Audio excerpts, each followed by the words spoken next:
Hati-hati dengan apa yang kamu pikirkan. Bisa saja hal itu jadi kenyataan. Ketika kita merasa kalau seseorang itu kerjanya jelek, mungkin saja itu yang akan jadi kenyataan. Halo semuanya, nama saya Michael. Selamat datang di channel saya, Sikutu Buku. Kali ini saya akan membahas soal efek Pygmalion dan dampaknya pada kinerja seseorang dalam dunia kerja. Ketika kita merasa kinerja tim kita buruk, maka itu mungkin saja yang jadi kenyataan. Sebaliknya, ketika kita merasa kalau kinerja tim kita baik, maka hal ini mungkin saja yang jadi kenyataan. Ini ibaratnya ramalan yang terpenuhi dengan sendirinya. Ekspektasi kita terhadap sesuatu atau seseorang menentukan bagaimana sikap dan respon. Alhasil, apa yang kita harapkan bisa jadi kenyataan, baik ataupun buruk. Inilah yang kemudian menjadi sebuah tanda tanya besar. Ketika seseorang yang dipecat karena dianggap tidak bisa kerja atau kinerjanya buruk, apakah memang itu kenyataan yang sebenarnya? Atau ini awalnya berasal dari persepsi atasan yang kurang baik terhadap orang tersebut? Lalu pada akhirnya, hal ini menentukan interaksi atasan itu dengan orang itu. Dia jarang diberikan arahan, jarang diberikan kesempatan, salah sedikit langsung dimaki-maki, dan sebagainya. Bias ini akhirnya membenarkan persepsi yang awalnya sudah terbentuk kalau orang ini tidak bisa kerja. Sebelum kita mulai, buat kalian yang mau support channel ini agar terus berkarya, caranya gampang banget. Kalian cukup klik subscribe dan nyalakan loncengnya. Dukungan kalian membantu banget supaya kita bisa rutin posting dan bersama-sama belajar di channel ini. Apakah kamu percaya kalau harapan kamu terhadap seorang ternyata bisa berdampak besar pada performa kerja seseorang? Bayangkan kamu adalah seorang manajer yang baru masuk ke sebuah perusahaan dan di posisi kamu sekarang sudah ada 2 karyawan yang melapor kepada kamu. Sebelum kamu bertemu dengan 2 orang itu, kamu sudah dapat informasi dari masing-masing karyawan. Karyawan pertama merupakan karyawan cerdas. Setiap tantangan yang diberikan mampu dikerjakan dengan baik dan selalu selesai tepat waktu. Sedangkan karyawan kedua boleh dibilang cukup kesulitan ketika diberikan tantangan. Hasil kerjanya seringkali buruk dan berkualitas rendah. Dengan informasi itu, persepsi kedua orang itu sudah terbentuk di pikiranmu. Karyawan pertama merupakan karyawan berbakat dan jauh lebih baik daripada karyawan kedua. Nah, anehnya hal ini bisa jadi bias ketika kamu berinteraksi dengan mereka. Mungkin saja ketika karyawan pertama melakukan kesalahan, kamu mudah memakluminya dan menganggap kalau ini hanyalah sebuah kecelakaan belaka. Sedangkan ketika karyawan kedua melakukan kesalahan, persepsi kamu kalau karyawan itu punya kinerja yang buruk semakin kuat. Kejadian ini justru jadi pembenaran kalau karyawan kedua memang tidak bisa diandalkan. Apakah itu adalah gambaran kenyataan yang sebenarnya? Mungkin saja tidak.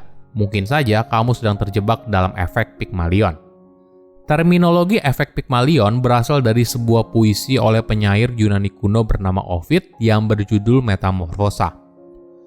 Dalam cerita tersebut, Pygmalion merupakan seorang pemahat berbakat yang menciptakan patung seorang wanita yang begitu sempurna hingga membuat dirinya sendiri jatuh cinta.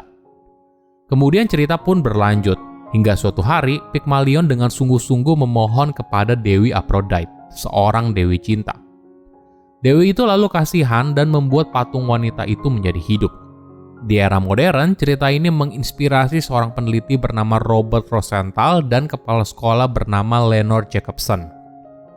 Pada tahun 1968, mereka menjalankan sebuah eksperimen di mana para guru diberitahu kalau beberapa anak dalam kelas mereka tergolong sebagai anak berbakat. Realitanya, anak tersebut dipilih secara acak dan tidak ada bedanya antara anak yang dipilih dan tidak. Namun hal ini ternyata membuat para guru memperlakukan murid terpilih dengan berbeda. Para guru jadi berharap pada murid terpilih untuk punya prestasi yang lebih baik. Jadi mereka memperlakukan murid tersebut dengan lebih baik, memberikan lebih banyak masukan, memberikan mereka pertanyaan, memberikan pujian, dan sebagainya. Alhasil, murid yang dianggap berbakat ini punya nilai akademis yang jauh lebih baik dibandingkan temannya yang lain. Bahkan berhasil mencapai hasil tes IQ yang jauh lebih tinggi. Semua hasil yang luar biasa ternyata hanya berasal dari sebuah ekspektasi. Secara ringkas, Rosenthal menjelaskan ada 4 faktor utama bagaimana efek Pygmalion bekerja. Climate, input, output, dan feedback. Oke, kita bahas satu persatu ya. Climate berisi soal perilaku yang ramah dan bersahabat.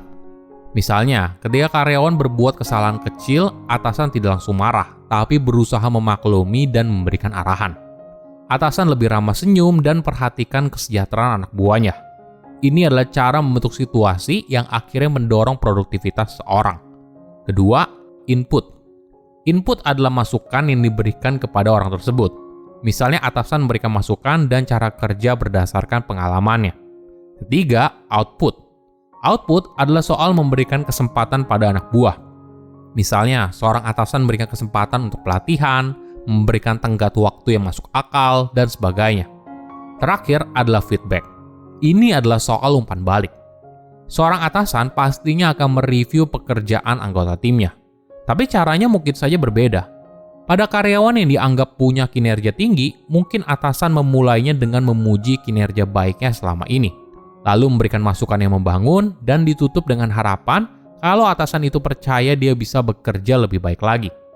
Perlakuannya mungkin berbeda dengan karyawan yang dianggap kinerjanya kurang baik. Sesi umpan balik menjadi sesi daftar dosa. Artinya sesi yang menjelaskan begitu banyak kesalahan yang sudah dibuat selama ini, dan mungkin saja sambil disertai marah-marah. Efek Pygmalion ini sudah sejak lama telah diteliti dalam berbagai konteks, termasuk dalam dunia kerja.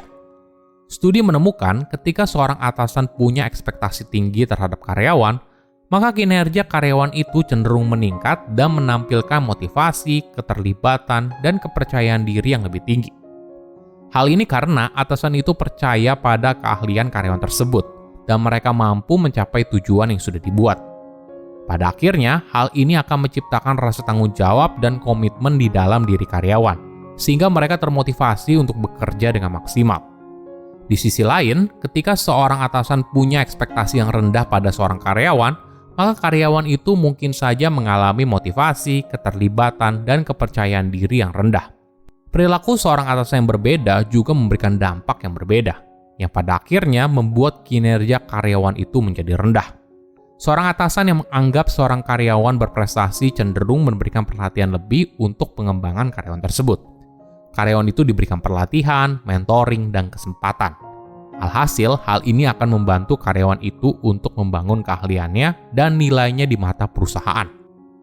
Seorang atasan perlu memahami efek Pygmalion, agar mereka tidak terjebak dalam pemikiran bias mereka sendiri. Bisa saja, selama ini bukan karyawan itu bodoh dan tidak bisa kerja, tapi karena perlakuan si atasan yang berbeda. Atasan itu cenderung tidak memberikan kesempatan dan arahan, sehingga pada akhirnya kinerja karyawan itu dianggap buruk. Oke, bagaimana cara menghindari bias dari efek Pygmalion? Pertama, luangkan waktu. Tentunya dunia kerja adalah soal pekerjaan, tapi perlu disadari, bekerja itu menghabiskan minimal sepertiga hidup kita di hari kerja.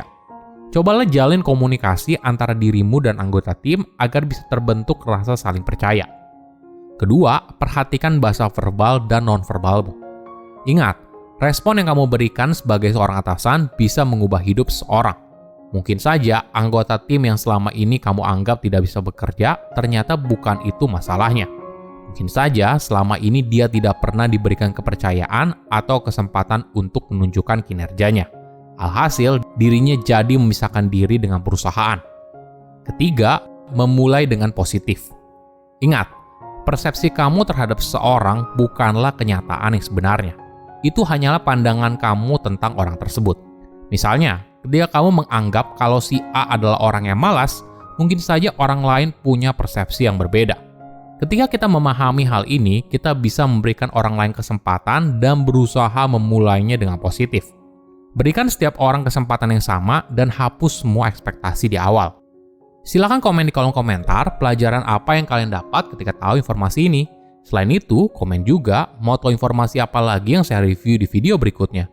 Saya undur diri, jangan lupa subscribe channel YouTube Sikutu Buku. Bye-bye.